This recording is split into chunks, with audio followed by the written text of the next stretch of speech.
देखिए आज मैं आप लोगों को 10 क्लास का मैथ आज शुरू होगा बाबू।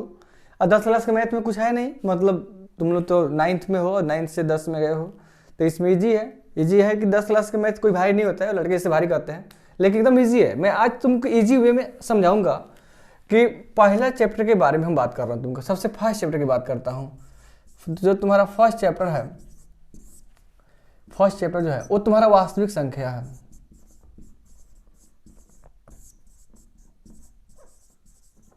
ये वास्तविक संख्या जो तुम्हारा है इस पे हम चर्चा करेंगे आज। तो इसमें देखो, इसमें मेनली ये तुमको एग्जाम में इससे क्वेश्चन जो आते हैं वो 10 अंक के आते हैं।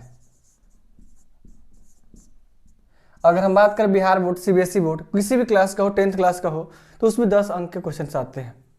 वो ऑब्जेक्टिव रहते हैं और लॉन्ग भी क्वेश्चन रहता है और शॉर्ट भी, सब मिला के 10 नंबर के पूछते हैं। तो ये 10 नंबर के जो टॉपिक होते हैं इसमें 4 पॉइंट याद रखना पड़ता है।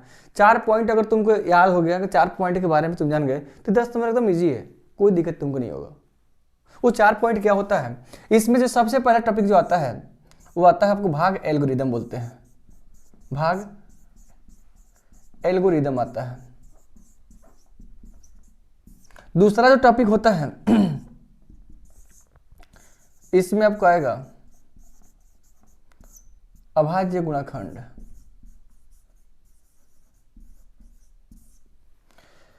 तीसरा जो टॉपिक आता है अपरिमेय संख्या। चौथा जो टॉपिक आपका आ रहा है शांत अशांत, ये टॉपिक होता है। तो ये 4 टॉपिक का मिलाकर हमारे पास 10 अंक के क्वेश्चंस होते हैं।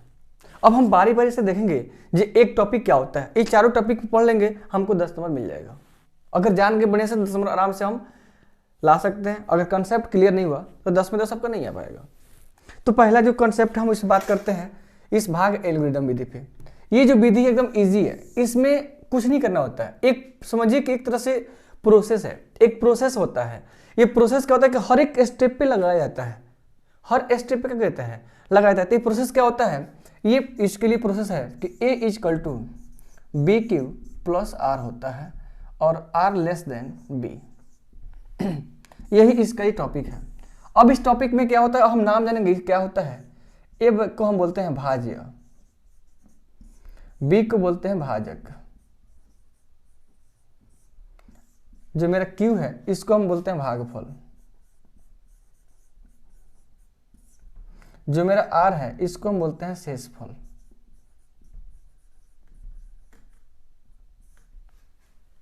ये 4 टॉपिक है।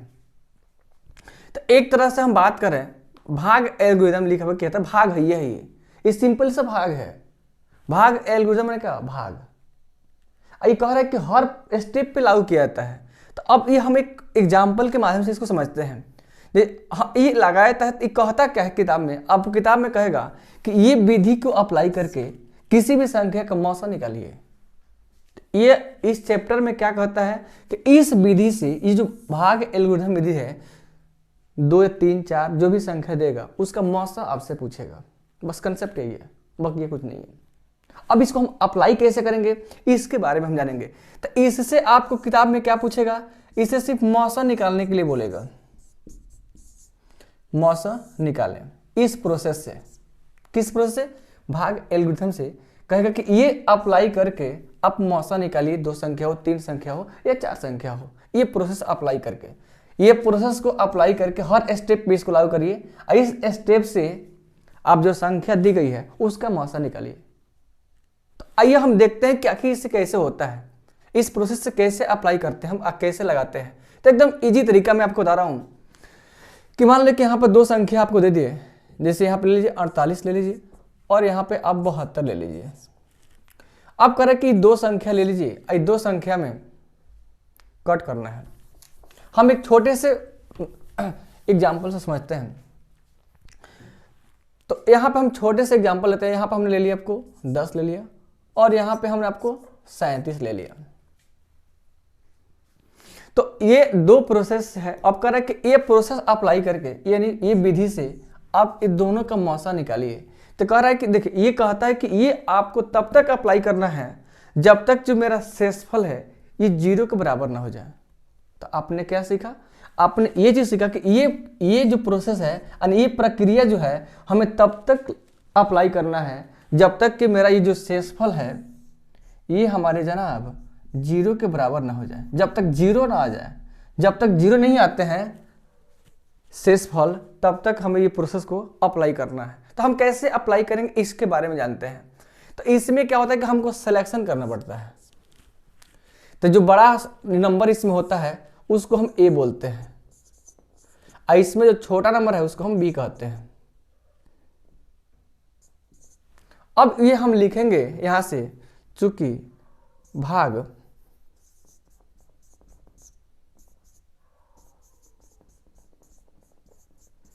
एल्गोरिदम विधि से।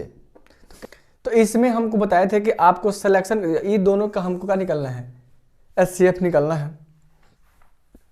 तो इसमें जो बड़ा नंबर है उसको हम ए बोलते हैं और जो छोटा उसको बी कहते हैं। अब हमको लिखना है चूंकि भाग एल्गोरिथम विधि से, तो हम ये फार्मूला लिख लिए। अब इसी फार्मूला पे इसको सेट करना है, तो हम पहले एक जगह 37 लिखेंगे बराबर 10 लिखेंगे। अब इसमें हम इससे भाग देते हैं, तो भाग देंगे तो 3 मर्त में जाएगा, तो यहाँ पर 3 लिख देंगे। यहाँ फिर शेष कितना आएगा, 7 आएगा, तो 7 इसमें हम ऐड कर देंगे।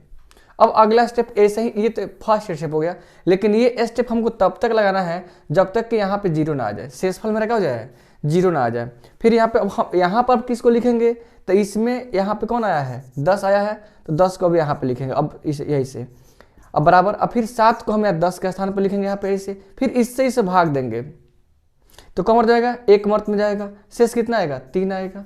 फिर अब यहाँ पे हम अब 7 को अब यहाँ पर लिखेंगे 7, फिर बराबर अब 3 को इसके स्थान पर लाएंगे यहाँ पे, फिर इससे हम भाग देंगे 2 मर्त में जाएगा, फिर मेरा शेष क्या आएगा 1 आएगा। अब फिर यहाँ पे हम क्या लेंगे 3 लिखेंगे, 1 से भाग देंगे, कम मर्त में जाएगा 3 मर्त में जाएगा, अब प्लस क्या आएगा 0 आएगा। तो यहाँ पे किसकी वजह से मेरा आया है, ये 0 आया है तो 1 की वजह से आया है, तो इसलिए मौसा बराबर मेरा क्या हो जाएगा 1 हो जाएगा। यही मेरा क्या हो गया आंसर। देखते हैं इस प्रोसेस से। फिर आपको यहाँ पे कह दे कि 144 लिख दें और 225 लिख दें। अब कहे कि इसको मौसा निकालिए, इसका मौसा निकालिए। मौसा हमको निकालना है, लेकिन किस विधि से, भाग एल्गोरिथम से कहेगा ऐसे।